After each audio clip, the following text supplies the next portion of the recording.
April TB. No, wrap up. Ooh, almost had that good.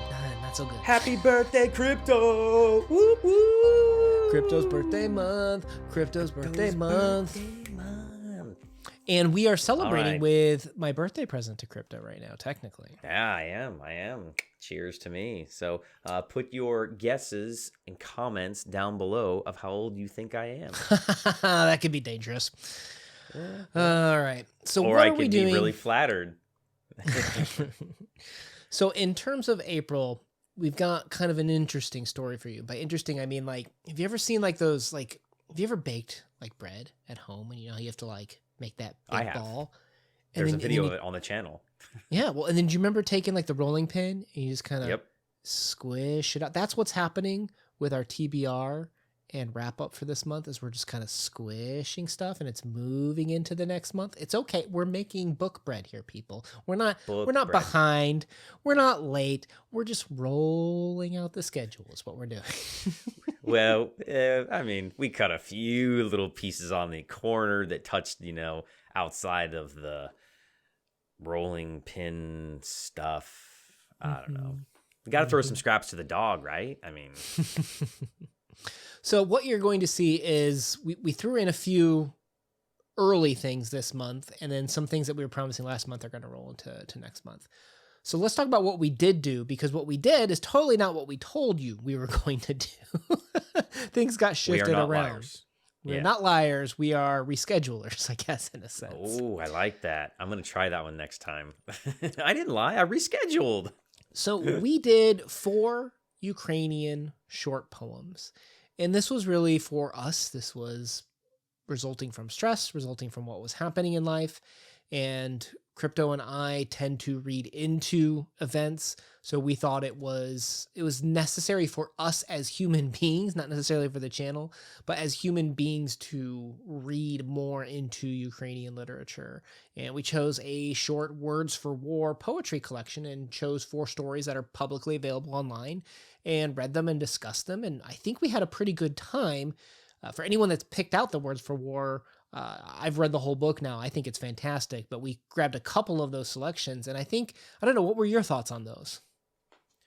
This brings balance for me. I know that when I see things going on in the world and I know I can't really affect them, if I can immerse myself better into it and have a better understanding, I feel like it makes me a better person. And this brought me a lot of empathy and it brought a lot of clarity to the importance of culture and identity and why those people are fighting so hard to keep their independence. Now, we finally rolled out the March patron selection of the month, where our patrons, the top tier of the patron category, get to choose one read each month.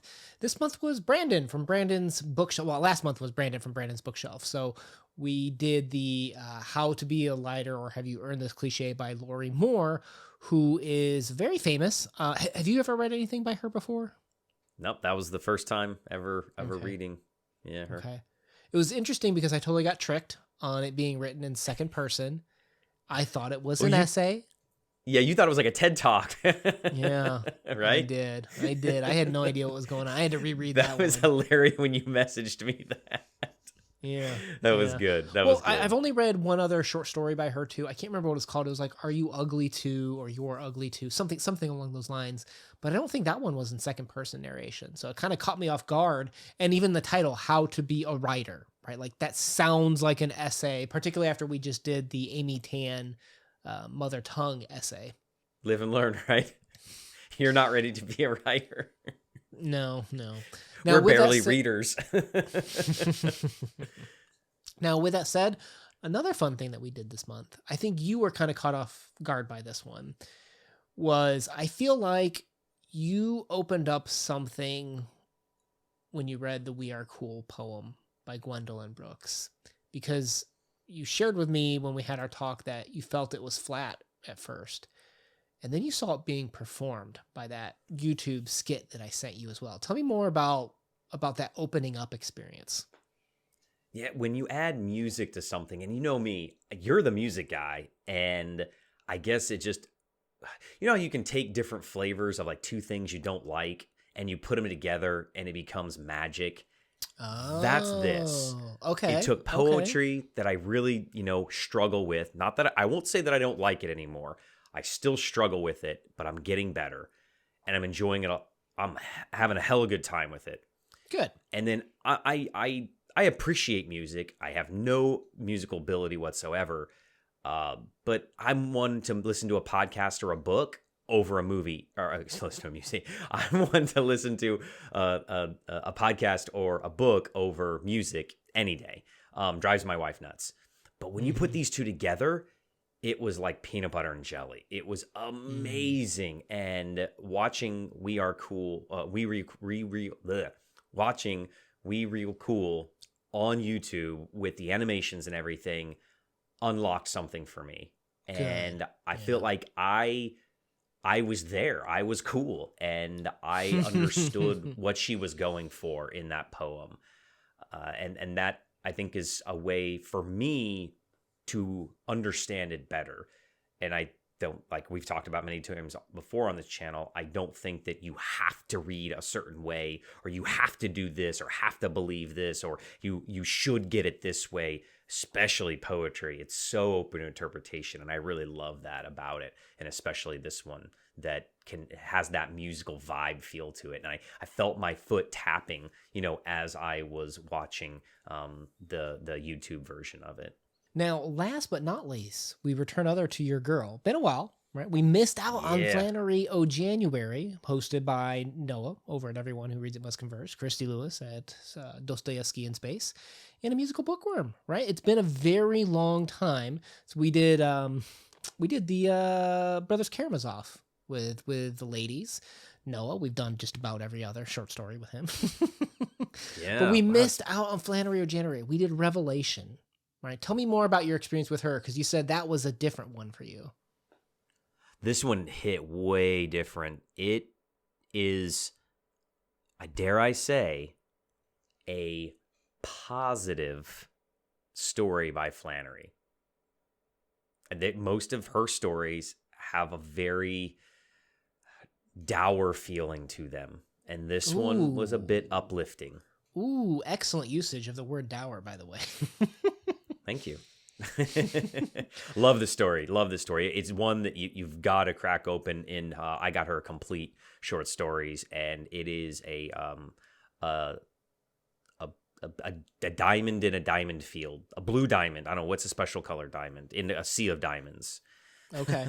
We almost need to like go to remember when we were doing Green Lantern? You had to choose like a color there. Like Oh yeah, you're going to choose it. pink sapphire, aren't you? I was orange because there No, was I'm only saying for one. Flannery, like she's like Oh, the emotion, I- the enraptured love, like the pink. If you remember, I'm like gonna how go. like they were so over the top, like. No spoiler. I'm gonna go with a blue sapphire.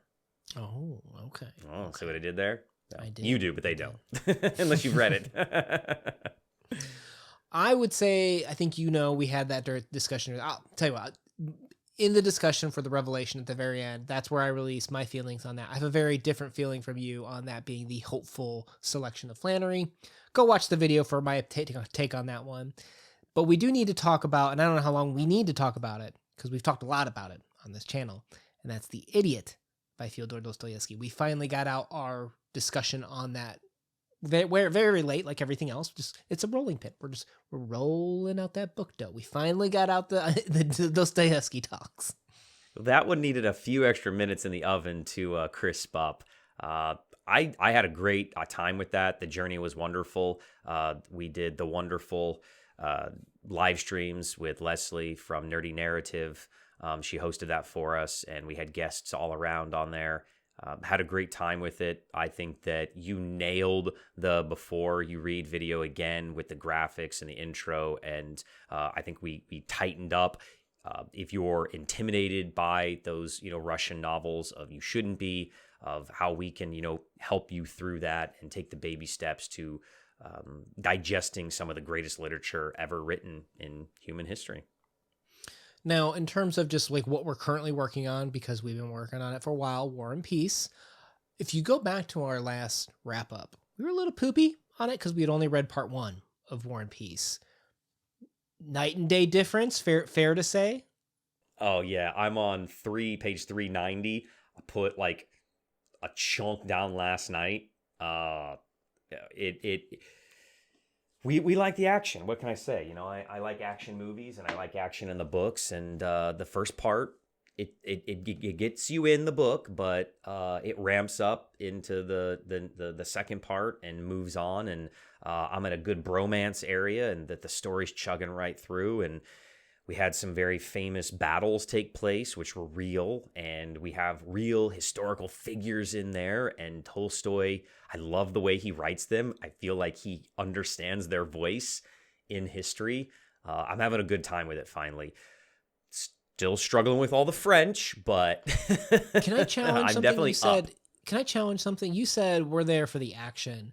I would say I'm not. I actually don't think his action's incredible. I don't think there's anything stellar about the way that he writes the action. What's exciting me is the historical elements. When I recognize things that have happened and he puts fictional imagination behind it, which there's some imagination to history anyways, right? But we're trying Yeah. to base it in fact. This is Okay. being I guess action really, is poor choice of words. You're right. well, for me, I'm just saying, for me, the exciting part was the historical elements. And obviously, we had our first talk and we're like, okay, we need to chill out a little bit because we went super deep into history. And just, I don't know, that's who we are. We love it when books really just embrace realism and inject imagination and fantasy, not fantasy, but fictionality, I guess, to how they're delivered. Just a great experience to me.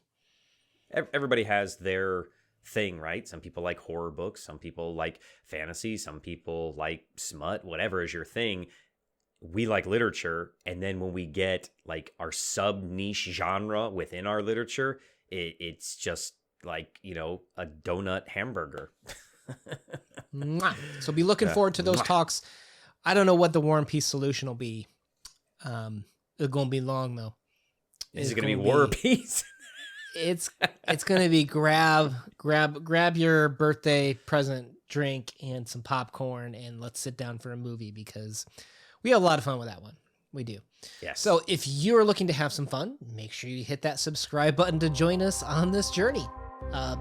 We'll be back here next week for the May TBR, which will look kind of like a rolled out what used to be the April TBR. Smushed together into new roles. Una out. Peace.